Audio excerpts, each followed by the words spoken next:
warahmatullahi wabarakatuh. Alhamdulillah wa kafa. Assalatu wassalamu rasuli mujtaba Muhammadinil Mustafa wa ala alihi wa sahbihi wa kulli man tabi'ahuda ma ba'du. Kita panjatkan syukur kepada Allah Subhanahu wa taala. Bagaimana kabarnya siswa-siswa yang dimuliakan oleh Allah? Semoga selalu dalam limpahan rahmat dan kesehatan yang berlimpah dan kita bisa belajar kembali. Baik, hari ini kita belajar di bab yang baru bertemakan tentang ihsan. Oke, ini subtema yang baru ya. Oke, standar kompetisi kita bisa kita lihat di sini, meraih kasih sayang Allah dengan ihsan. Yang pertama adalah membaca dan menghafal Quran surah Al-Baqarah ayat 83 berkenaan tentang ihsan. Kemudian menganalisa isi bacaan, makna, tajwid, isi kandungan dari ayat Quran surah Al-Baqarah ayat 83. Kemudian menampilkan perilaku yang mencerminkan pengalaman Quran surah Al-Baqarah ayat 83. Pengamalan dan pengalaman. Baik, itu tujuan materi kita pada hari ini. Baik, materi kita ada 4 subtema yang kita pelajari. Yang pertama adalah kita akan lihat definisi dari ihsan itu sendiri. Kemudian kepada materi Qur'annya, dalil naklinya di Al-Baqarah ayat 83 dan sikap dan perilaku yang menjadikan contoh di kehidupan sehari-hari dan tidak lupa refleksi dalam materi. Baik, kita langsung ke materi kita berkenaan tentang ihsan. Secara definisi, ihsan adalah bahasanya memperbaiki atau berbuat baik. Muhsinin, orang yang memperbaiki dirinya. Yuhibbul muhsinin. Wallahu yuhibbul muhsinin. Allah menyukai orang yang memperbaiki dirinya. Ini dari segi bahasa. Dari segi istilah, bisa kita lihat di dalil nakli. Artinya, Rasulullah bersabda, kamu beribadah kepada Allah seolah-olah kamu melihatnya. Jika kamu tidak melihatnya, maka sesungguhnya Ia yang melihatmu. Ini menjadikan seseorang yang merasa diawasi oleh Allah, membayangkan Allah mengawasi dia, maka dia akan pasti beramal dengan ikhlas, pasti beramal dengan yang terbaik. Nah, ini dia ya. Dan amalan terbaik adalah amalan yang ikhlas. Nah, itulah makna dari ihsan. Dia beramal seakan-akan dia dilihat oleh Allah sehingga dia beribadah dengan ikhlas dan ikhlas adalah amal yang paling terbaik. Oke, insyaallah dari sini kita bisa ya memberikan pengertian dari ihsan itu sendiri. Oke, kita masuk ke materi kita, ke Quran ya. Bisa kita lihat Qurannya. Oke, kita lihat ini tadi sudah pengertiannya. Anda catat ya. Kita ke Qurannya, ke teks. Ingatlah ketika kami mengambil janji dari Bani Israel, janganlah kamu menyembah selain Allah Subhanahu wa taala dan berbuat baiklah kepada kedua orang tuamu, kerabat, anak-anak yatim dan orang-orang miskin. Dan bertutur katalah yang baik kepada manusia. Laksanakanlah sholat dan tunaikanlah zakat, tetapi kemudian kamu berpaling, mengingkari, kecuali sebagian kecil dari kamu, dan kamu masih menjadi pembangkang. Oke, ini adalah terjemahan dari Quran Surah Al-Baqarah ayat 83. Kita masuk ke bagian tajwid dan perkata.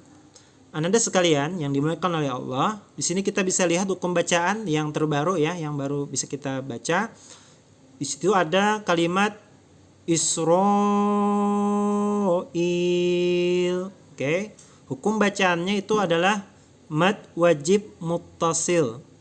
Kenapa? Karena mad tabi'i diikuti hamzah dalam satu kata.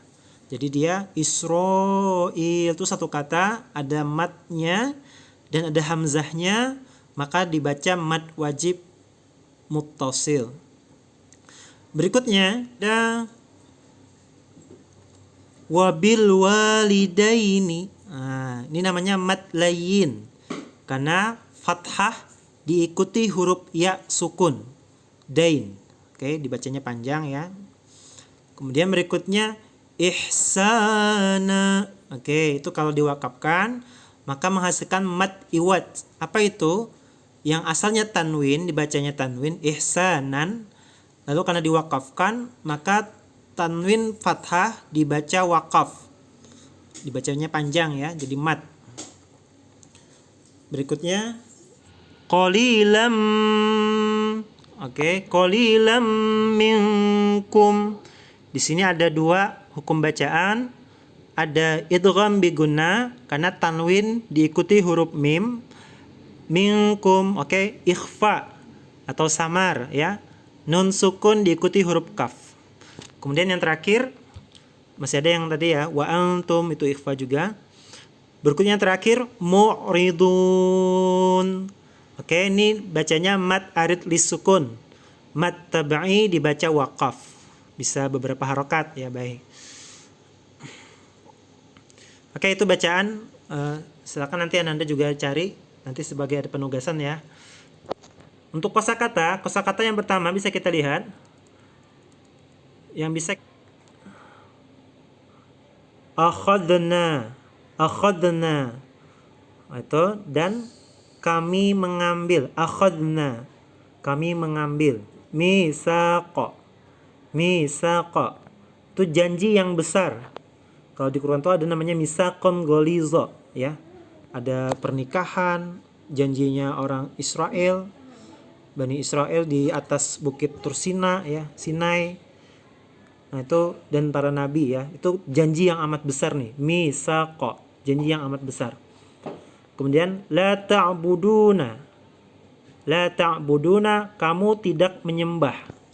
La ta'buduna artinya kami tidak menyembah. Maaf, kamu tidak menyembah. Lalu illallah, illa itu artinya kecuali atau selain Allah. Kemudian berikutnya ihsana. Ihsana artinya berbuat baik. Walidain itu kan kedua orang tua. Kemudian berikutnya wadil kurba artinya orang kerabat ya, kerabat dekat. Makanya kan ada kata qorib ya, kerabat dekat. Berikutnya wal yatama. Yatama artinya anak-anak yatim. Wal masakin artinya orang-orang miskin. Waqulu linnas. Waqulu artinya katakanlah. Linnas, li artinya kepada, nas artinya manusia, kepada manusia. Husnan. Husnan artinya yang baik, yang terbaik ya. Husain ya, itu turunan-turunannya, Hasan ya, baik. Kemudian wa aqimus shalah artinya mendirikan salat. Kemudian wa atuz zakah artinya menunaikan zakat. Summa artinya kemudian. Tawallaitum artinya kalian berpaling. Kemudian illa qalilam minkum, kecuali sebagian kecil dari kalian. Jadi berpaling kecuali sebagian kecil dari kalian. Wa antum mu'ridun, dan kamu sekalian. Mu'ridun artinya para pembangkang. Oke, itu dari terjemahan dari setiap makna kosakata yang sudah kita pelajari. Silakan Ananda baca kembali surah Al-Baqarah ayat 83 dan kirimkan bacaannya lewat WA yang sudah Ustadz sediakan ya. Silakan kirim ke guru masing-masing, guru PAI-nya ya. Kirim ke Ustadz sebagai nilai penugasan bacaan Quran surah Al-Baqarah ayat 83.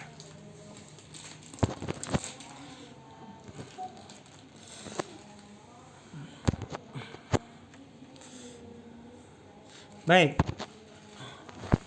Pelajaran bisa kita ambil dari ayat ini. Sesungguhnya dalam ayat ini Allah mengingatkan Nabi Muhammad SAW tentang janji Bani Israel yang harus mereka tepati. Karena mereka berjanji ya. Yaitu apa? Bahwa mereka tidak akan menyembah selain Allah. Kemudian disusul dengan berbuat baik kepada orang tua, amal kebajikan tertinggi, karena melalui kedua orang tualah Allah menciptakan manusia. Sesudah Allah menyebut hak kedua orang tua, disebutkan pula hak kerabat kaum keluarga, yaitu berbuat kebajikan kepada mereka. Kemudian Allah Subhanahu wa taala menyebut hak orang-orang yang memerlukan bantuan, yaitu anak yatim dan orang miskin. Allah Subhanahu wa taala mendahulukan menyebut anak yatim daripada orang miskin, karena orang miskin dapat berusaha sendiri, sedangkan anak yatim karena masih kecil belum sanggup untuk melakukan yang demikian. Setelah memerintahkan berbuat baik kepada orang tua, keluarga, anak yatim dan orang miskin, Allah Subhanahu wa taala memerintahkan agar mengucapkan kata-kata yang baik kepada sesama manusia. Kemudian Allah Subhanahu wa taala memerintahkan kepada Bani Israel agar melaksanakan salat dan menunaikan zakat. Ruh salat itu adalah ihsan. Apa tadi ihsan? Secara istilah, keikhlasan dan ketundukan kepada Allah seakan-akan kita dilihat oleh Allah. Nah, tanpa ruh itulah salat tidak akan bermakna. Orang-orang Bani Israel mengabaikan ruh tersebut dari dulu hingga turun Al-Quran, bahkan sampai sekarang. Demikian juga dengan zakat. Kewajiban zakat bagi kaum Bani Israel juga mereka ingkari. Hanya sedikit orang-orang yang mau mentaati perintah Allah pada masa Nabi Musa pada setiap zaman. Dan pada setiap zaman. Masih ingat ya kisah Qarun yang dia enggan untuk membayar zakat padahal hartanya sangat berlimpah. Dan pada akhir ayat Al-Quran, Allah Subhanahu wa taala menyatakan, dan kamu masih menjadi mu'ridun, orang yang membangkang. Masya Allah ya, ini semoga setelah diberikan perintah, diberikan petunjuk, kita tidak menjadi orang-orang yang membangkang. Ini menunjukkan kebiasaan orang-orang Bani Israel dalam merespon perintah Allah, yaitu pembangkang, sehingga tersebarlah kemungkaran dan turunlah azab kepada mereka. Hadis yang terkait dengan perintah berbuat ihsan juga banyak sekali. Setiap hadis yang mengandung perintah berbuat baik kepada sesama manusia, melarang berbuat kerusakan, atau perintah beribadah kepada Allah Subhanahu wa taala, itu semua merupakan perintah berbuat ihsan. Masya Allah ya.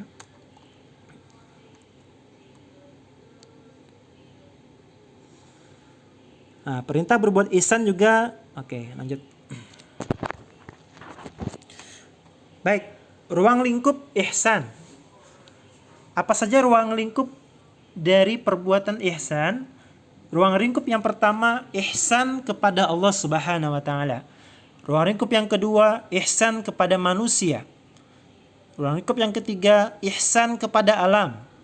Ruang lingkup yang keempat, ihsan kepada makhluk hidup.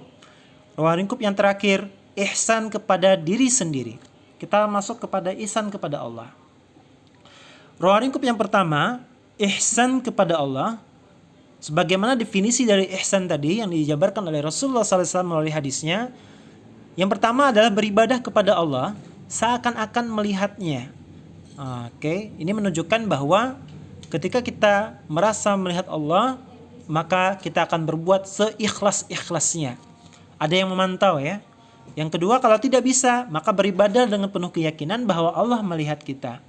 Nah, ini bayangin aja ya kalau lagi ujian. Ini terbalik ya, nggak apa-apa ya. Lagi ujian, lalu ada yang memantau. Pasti kita akan sungguh-sungguh. Ada yang memantau. Ya. Lalu bagaimana dengan perbuatan-perbuatan kita selama ini? Sholat kita merasa dilihat oleh yang memantau ya. Pasti kita akan lebih khusyuk sholatnya, lebih ikhlas sholatnya, dan lebih tumakninah ya, tidak tergesa-gesa. Oke, ini perilaku ihsan kepada Allah seakan-akan tadi Allah melihat kita, kemudian dan meyakini kitab atau kita yang melihat seakan-akan melihatnya. Jadi bersungguh-sungguh dalam beribadah. Berikutnya, ihsan kepada manusia. Kepada siapa saja kita berbuat kebaikan yang diajarkan oleh Al-Quran. Sebagaimana tadi ya, yang pertama adalah orang tua kita. Orang tua yang dari jalan orang tualah Allah menciptakan kita. Makanya bahasa doa di orang tua adalah kama rabbayani shaghira. Rob di situ yang artinya menciptakan. Allah menciptakan, memelihara, memberikan rezeki, memberikan kasih sayang. Makanya kalimatnya tuh Rob. Kama Rob bayani. Masya Allah ya. Jadi orang tua menjadi jalan bagi Allah untuk kita berbuat kebaikan, untuk kita mendapatkan kasih sayang. Maka dari itu, cara berperilaku dengan orang tua haruslah ihsan. Apa tadi ihsan? Mengerjakan dengan sungguh-sungguh. Cara bicara kita, apakah sudah yang terbaik dengan orang tua kita? Berdoa kepada orang tua, berdebat dengan orang tua, apakah sudah terbaik? Kalau belum terbaik, maka kita belum berlaku ihsan kepada orang tua. Berikutnya, ihsan kepada kerabat karib. Ini keluarga dekat, ya. Ihsan kepada mereka, jangan sampai dengan keluarga memutuskan tali silaturahim. Karena sesungguhnya barang siapa yang memutuskan tali silaturahim, maka terputuslah baginya surga. Makanya teman-teman di sini, siswa-siswa di sini, kalaupun nanti suatu hari bertengkar dengan keluarga dekat, ingat batasannya 3 hari. Jadi kalau sebelum bertengkar itu janjian dulu ya. Yuk kita 3 hari ya, oke. Nah, jadi lebih dipelihara silaturahim. Karena memang biasanya orang yang ngeselin kita itu adalah orang yang terdekat, ya. Orang-orang karib, orang-orang dekat. Kenapa? Karena kita akan memberikan hati kita yang sesungguhnya kepada orang tersebut. Mustahil kita bermasalah dengan orang jauh. Orang di Afrika sana bermasalah, nggak mungkin. Pasti kalau tidak kawan dekat, sahabat karib tuh. Makanya kan di Al-Quran disebutkan, mari kita berbuat yang terbaik. Apa yang terbaik? Apapun masalahnya, jangan sampai memutuskan tali silaturahim. Berikutnya kepada anak yatim. Bagaimana dengan anak yatim? Jika ada di sekitar kita anak yatim, bagi teman-teman yang punya kelebihan harta kelak, maka membantu mendidiknya, memeliharanya, berbagi rezeki. Karena sesungguhnya sabda Rasulullah SAW, aku dan orang yang memelihara anak yatim di surga kelak akan seperti ini. Seraya menunjukkan jari telunjuk dan jari tengahnya. Hadis riwayat Al-Bukhari, Abu Daud, dan At-Tirmizi. Saking dekatnya. Berikutnya, ihsan kepada fakir miskin. Ihsan kepada fakir miskin dengan memberikan bantuan kepada mereka, terutama di masa pandemi hari ini, ya. Sebagaimana Rasulullah bersabda, orang-orang yang menolong janda dan orang miskin, seperti orang yang berjuang fi sabilillah. Makanya teman-teman ya, kalau punya amanah kekuasaan, jadikanlah kekuasaannya untuk menolong orang-orang yang memerlukan. Jangan sampai memikirkan oknum-oknum saja, ya. Sebagaimana kasus pada hari ini, ya. Ada omnibus law ya, di mana teman-teman buruh itu pada demo karena memang hak mereka dipotong karena ketentuan tadi. Kemudian berikutnya ihsan kepada tamu. Nah, ini tamu ya. Menghormatinya dengan cara apa? Rasulullah SAW bersabda, barang siapa beriman kepada Allah dan hari akhir, hendaklah muliakanlah tamunya, menjamunya ya. Jangan terbalik ya. Ketika tamu datang, wadah paling baik disembunyikan. Nah, ya itu tidak menjamu dengan baik. Kemudian berikutnya kepada pegawai atau pekerja, berbuat ihsan kepada mereka, kepada karyawan ya. Jangan sampai kita menzalimi mereka dan sesama manusia. Sesama manusia ini umum ya, kepada tetangga, kepada orang non-muslim ya. Intinya kata Rasulullah, kalau kau ingin berbuat sesuatu, tirulah seperti lebah. Seorang muslim itu seperti lebah dengan orang lain. Bagaimana lebah? Lebah itu tatkala dia menghisap madu, ngambil yang baik-baik, tidak pernah mematahkan tangkainya. Maka jangan sampai kita berkawan itu sifat kita tuh merusak ya, merusak baik itu hubungan, baik itu barang orang lain, maka kita harus berbuat ihsan, baik itu kepada keluarga maupun kepada tetangga. Berikutnya ihsan kepada alam. Alam raya beserta isinya diciptakan untuk kepentingan manusia, untuk kepentingan kelestarian hidup dan manusia itu sendiri. Maka dimanfaatkan dengan sebaik mungkin. Sebagaimana firman Allah di Quran Al-Qasas di surah ke-28 ayat 77, dan berbuat baiklah kepada orang lain sebagaimana Allah Subhanahu wa taala telah berbuat baik kepadamu, dan janganlah kamu berbuat kerusakan di muka bumi. Sesungguhnya Allah tidak menyukai orang-orang yang berbuat kerusakan. Dan ihsan kepada makhluk hidup. Ini disebutkan berbuat ihsan kepada binatang ya. Kalau misalnya ada kucing yang datang, boleh jadi rezeki yang Allah berikan kepada kita, Allah juga berikan lewat kita untuk kucing tersebut. ya berbagilah tulangnya untuk kucing, dagingnya buat kita ya. Kemudian maka kalau dia lapar maka diberikan dia makan, kalau dia luka diberi obat. Dan bahkan Islam itu memperhatikan bagaimana tata cara menyembelih hewan tersebut. Jadi pisaunya harus yang tajam. Agar apa? Agar si binatang tersebut tidak merasakan sakit. Ya. Sebagaimana di hadis Nabi seperti ini. Ihsan kepada binatang bisa juga seperti tabi'in. Suatu ketika tabi'in ini berjalan sampai berkilo-kilo kilometer, ya, berpuluh-puluh kilometer. Kemudian dia dapati ternyata ada semut yang menempel di pakaian dia. Kalau kita kan gak mau repot, timbai lempar semutnya selesai gitu kan. Tapi karena dia orang yang berilmu, dia tahu bahwa kita harus berbuat ihsan kepada makhluk hidup, apalagi semut, dilarang membunuhnya. Maka tabi'in ini kembali ke tempat semula, berpuluh-puluh kilometer berjalan kaki, hanya untuk apa? Hanya untuk mengembalikan semut tersebut kepada komunitasnya, tempat dia asal. Pernah ya? Ketika kita parkir kendaraan, ya, tiba-tiba kita pakai motor pulang ke rumah dari sekolah misalnya, tahu-tahu ada semut merah yang dari asal sekolah kita tuh.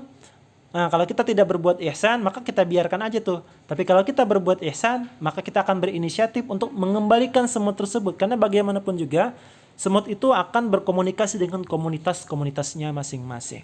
Kayak itu berbuat makhluk. Selain itu juga ada ihsan kepada tumbuhan ya. Jangan mencontan janda bolong orang lain ya. Berbuat ihsan tuh ya.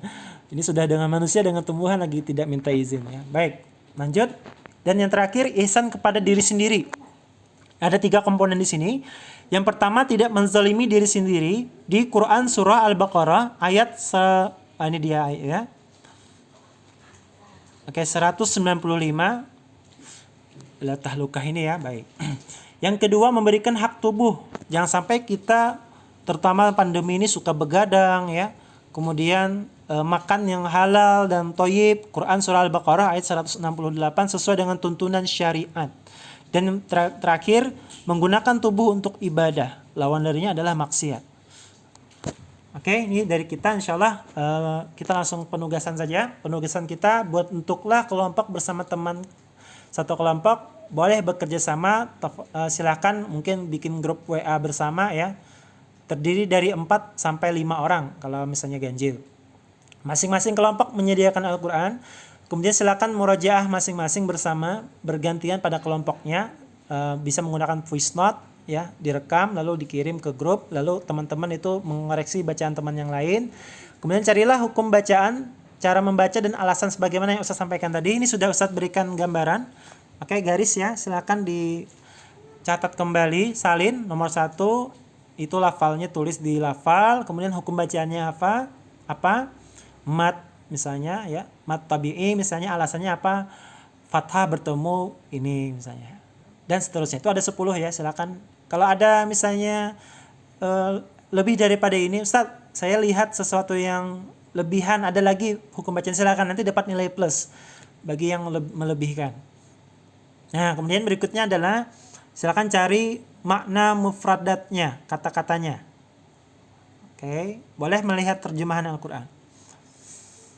Nah, kemudian jelaskan isi kandungan surah Al-Baqarah ayat 83. Dan yang terakhir, diskusikanlah dengan kelompokmu sikap perilaku apa yang dapat kamu terapkan dalam kehidupan sehari-hari yang berhubungan dengan penerapan Quran surah Al-Baqarah ayat 83.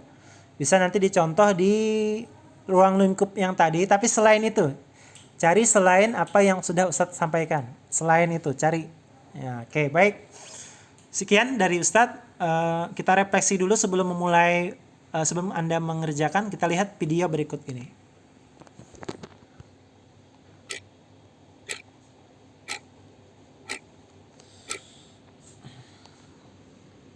Kata orang, berbuat kebaikan itu harus jadi orang hebat. Kata orang, berbuat kebaikan itu sangat berat. Di dunia ini sudah banyak orang baik. Jadilah berbeda. Katanya sih seperti itu. Apakah benar seperti itu?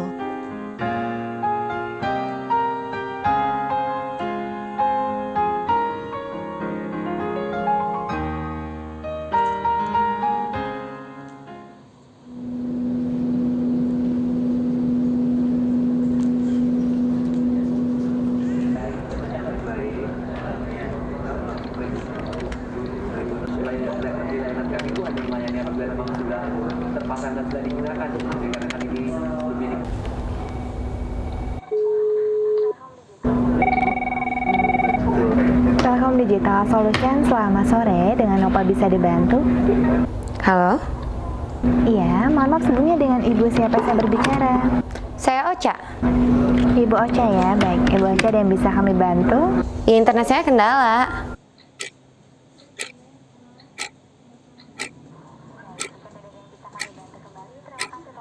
Baik, jika tidak ada yang bisa kami bantu kembali, terima kasih telah menghubungi Telkom Digital Solution. Mohon maaf atas ketidaknyamanannya. Selamat sore dan selamat hari pelanggan. Aku ingat orang tuaku pernah berkata bahwa berbuat kebaikan itu tak perlu menjadi orang hebat. Dan berbuat kebaikan itu tidaklah berat. Dengan bertanggung jawab pada pekerjaan kita, itu sudah menjadi suatu kebaikan. Lihatlah sekitar kita sekarang. Melayani pelanggan, mendengar cerita dan keluhan banyak orang. Bukankah itu sebuah kebaikan yang sangat luar biasa?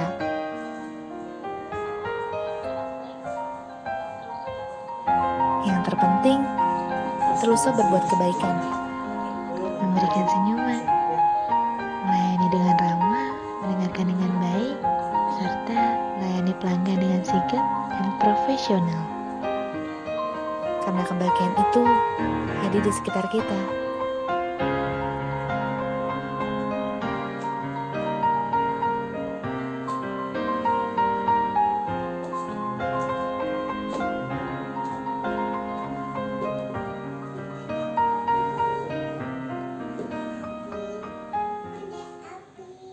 Oke, ini referensi kita dari buku Kurikulum 2013. Oke, Afan Jidan. Assalamualaikum warahmatullahi wabarakatuh.